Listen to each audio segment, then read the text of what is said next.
kehidupan laki-laki itu ada di tangan perempuan. Tapi perdebatan ini di Indonesia seharusnya sudah selesai sejak 105 tahun yang lalu. Ada seorang perempuan yang meninggal 6 November 1908 dan dimakamkan di Sumedang. Perempuan itu Cut Nyadin. Iya. Ketika Teuku Umar meninggal, anak perempuannya Cut Gambang itu mau menangis.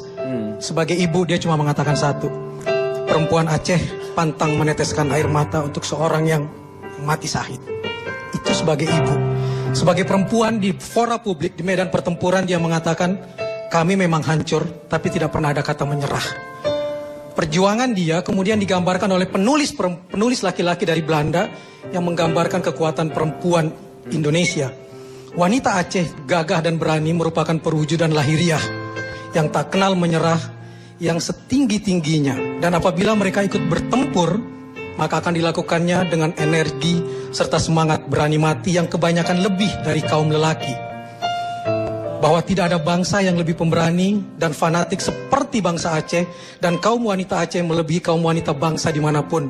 Tidak ada sebuah roman pun yang bisa menggambarkan kekuatan dan keberanian kaum perempuan Indonesia. Itu di fora publik.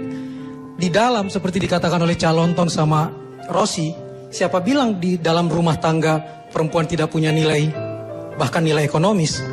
Ada satu puisi yang menarik banget. Wiji Tukul bilang begini. Ibu pernah mengusirku minggat dari rumah, tetapi menangis ketika aku susah.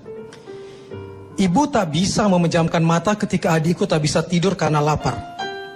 Ibu akan marah besar bila kami merebut jatah makan yang bukan hak kami. Ibuku memberi pelajaran keadilan dengan kasih sayang. Ketabahan ibuku mengubah rasa sayur murah menjadi sedap. Ibu menangis ketika aku mendapat susah. Ibu menangis ketika aku bahagia.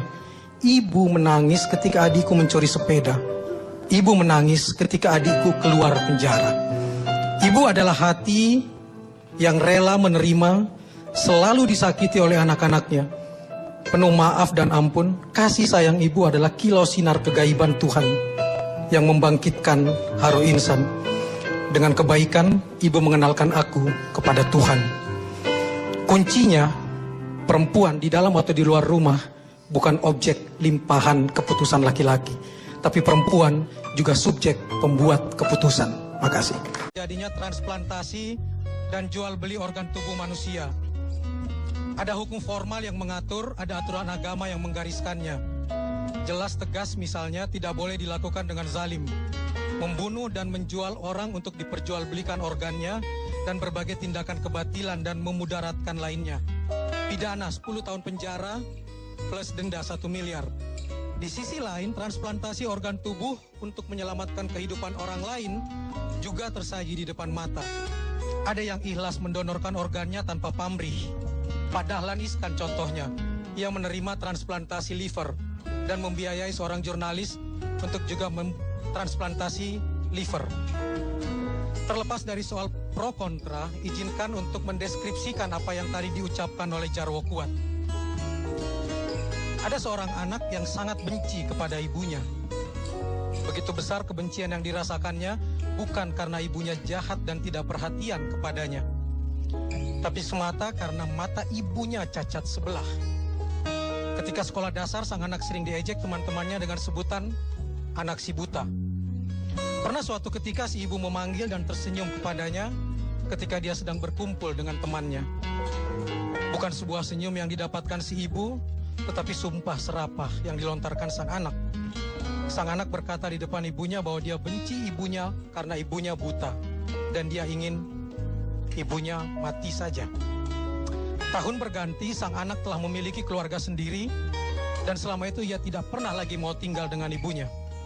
Suatu kali sang ibu berkunjung ke rumah anaknya. Ketika sang ibu berada di depan rumah anaknya, bukannya dipersilahkan masuk, tapi diusir dengan penuh cacian. Ibu meninggalkan rumah itu dengan wajah sedih. Ia jatuh sakit dan akhirnya meninggal. Para tetangga mengabarkan pada sang anak tidak merasa sedih atas kepergian ibunya. Seorang tetangga lalu mengirimkan sepucuk surat dari sang ibu. Dalam suratnya, ibu hanya mengatakan, maafkan saya jika selama ini membuatmu malu. Nak, mata ibu memang cacat sebelah. Karena ketika kamu masih berusia 3 tahun, kamu terjatuh ketika bermain sehingga matamu buta sebelah. Karena tidak ingin melihat matamu buta sebelah, ibu memberikan mata ibu sebelah untukmu, nak.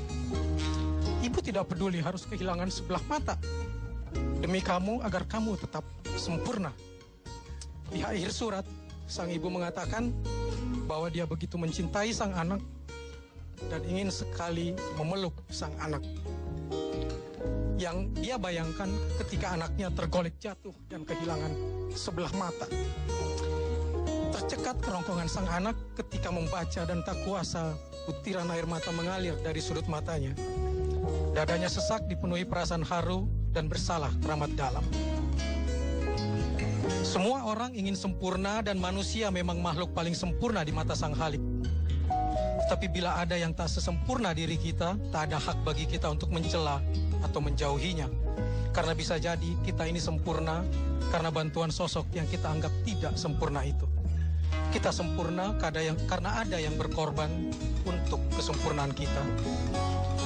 Kamu bisa memberikan hati nuranimu tanpa memperjualbelikan organ hatimu dengan cara peduli kepada sesama. Jadi, teruslah jaga tubuhmu dan rawat hati nuranimu.